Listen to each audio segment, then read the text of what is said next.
Hi everyone, আজকে আবার একটা নতুন মিনি ব্লগ নিয়ে তোমাদের সামনে চলে আসলাম। আমাদের এখানে কিন্তু খুব বৃষ্টি হচ্ছে, আর আমি যে সময় ভিডিও ক্লিপটা নিয়েছি অতটা জোরে বৃষ্টি হচ্ছিল না, কিন্তু হচ্ছে।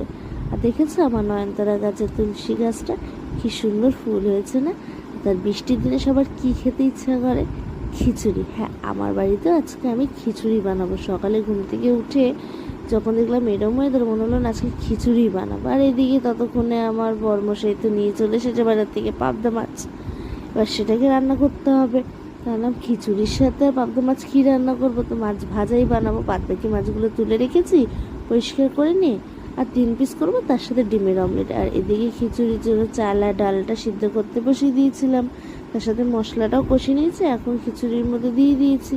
আর আমি না খিচুড়ির মধ্যে একটা ধনে পাতা দিয়ে, দেখলে এখন দিয়েছি, ভীষণ সুন্দর কিন্তু গন্ধ, ওটার টেস্টটাও কিন্তু ভীষণ ভালো হয়। তো এগুলো দিয়ে নাড়াচাড়া করে নিচ্ছি। তারপরে ঘি, গরম মশলা এগুলো সব রেডি করে রেখেছি। এরপরে আমি দেব খিচুড়ির মতো গরম মশলা, ঘিয়ে দিয়ে অফ করে রেখে দেবো, পরে খাবো। আর এদিকে যে কাঁচা ডিমটার মাছটা রয়েছে, এটা কিন্তু আগে ভাজতে পারবো না, কেন জানো?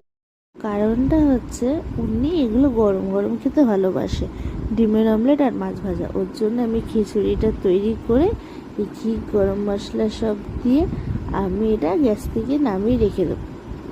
তারপরে সব নামিয়ে গুছিয়ে রেখে দিয়ে রান্নাঘরটাকে পুরো ডিপ ক্লিন করে নেব। করে নেওয়ার পরে, হ্যাঁ, আজকে আমার একটু খাটনিটা বেশিই হবে, কারণ আবার আমাকে পরে সব আবার ক্লিন করতে হবে, কিন্তু কিছু করার নেই, ডবল ডবল করতে হবে, পরের আবদারটা পালতেই হবে, যাক ছুটির দিনে বলেছে। তো সব ক্লিন করে নিয়েছি, করে নিয়ে এখন আমি চলে যাব স্নান করতে।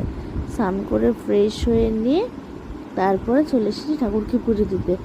দাঁড়াও দাঁড়াও, তোমরা ভাবছো না যে দুটো ঠাকুরের ফটো এরকম উল্টানো কেন?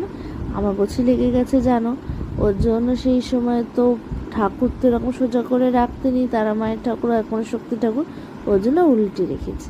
এদিকে পুজো দেওয়া হয়ে গেছে, তারপর এই যে মাছ ভাজা, ডিমের অমলেটও কমপ্লিট। এদিকে আমার বড়মশাইকে খেতেও দিয়ে দিয়েছি, আর উনি খেতেও বসে গেছে। এইবার খেতে বসে রিয়াকশানটা দেখো কী বলছে বলো তো? হ্যাঁ, খুব সুন্দর হয়েছে, খুব ভালো হয়েছে। আবার বলছে খুব সুন্দর হয়েছে, গন্ধটা খুব সুন্দর হয়েছে, টেস্টটা সেই হচ্ছে, হাত দিয়ে দেখিয়ে যাচ্ছে। যাই হোক, তোমাদের আমার এই মিনি ব্লগটা কীরকম লাগলো প্লিজ কমেন্ট করে জানাতে ভুলো না।